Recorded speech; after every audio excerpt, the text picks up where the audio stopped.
Okay, this problem says that the stream function for an incompressible 2D flow is ay squared plus bx, and a and b are constants. And then it asks if this flow is irrotational. Now, if you remember from class, we said that for irrotational flow,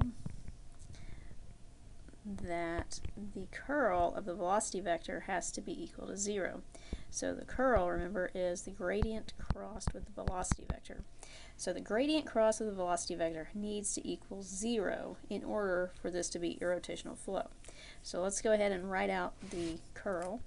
So the gradient crossed with v is going to be equal to a bunch of partials. So we're going to have the partial of w with respect to y minus the partial of v with respect to z, gives you your I component, and then we'll have plus the partial of u with respect to z minus the partial of w with respect to x. That's your j component. And then finally we have partial of v with respect to x minus the partial of u with respect to y. And that's your k component. Now let's call this equation 1. And we also know from the stream function, that u is equal to the partial of the stream function with respect to y, and v is equal to the negative partial of the stream function with respect to x. Now if we look at the partials and use those with the stream function, we get that u is then 2ay. Alright, so basically we took our stream function up here and took the derivative with respect to y. Let's do the same thing with v. So with v, we're going to do the negative partial of the stream function with respect to x. So that's going to give us negative b.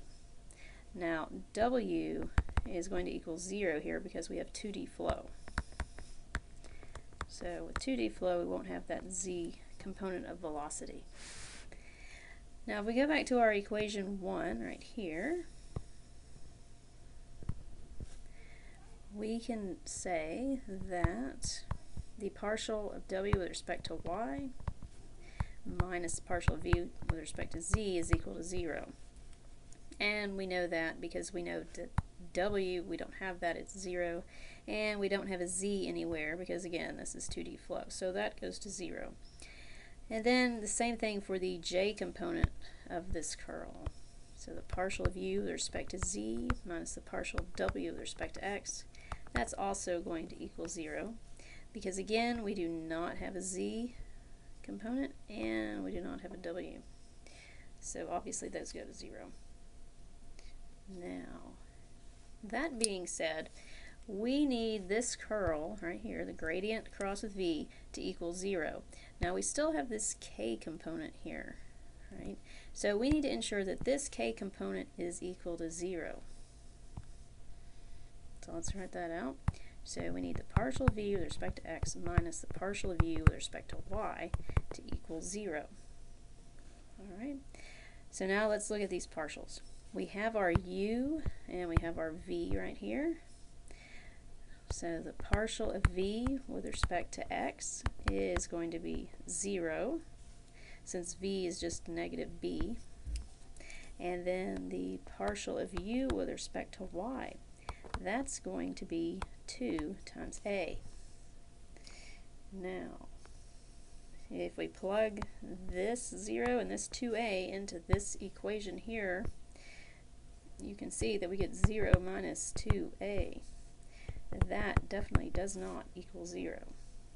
Right? So this would be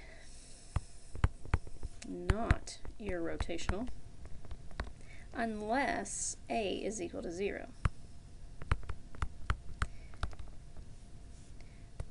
So that would be our answer. So we've proven that it's not irrotational because we've got this 2a in here. Alright, so that's how we go about solving that problem.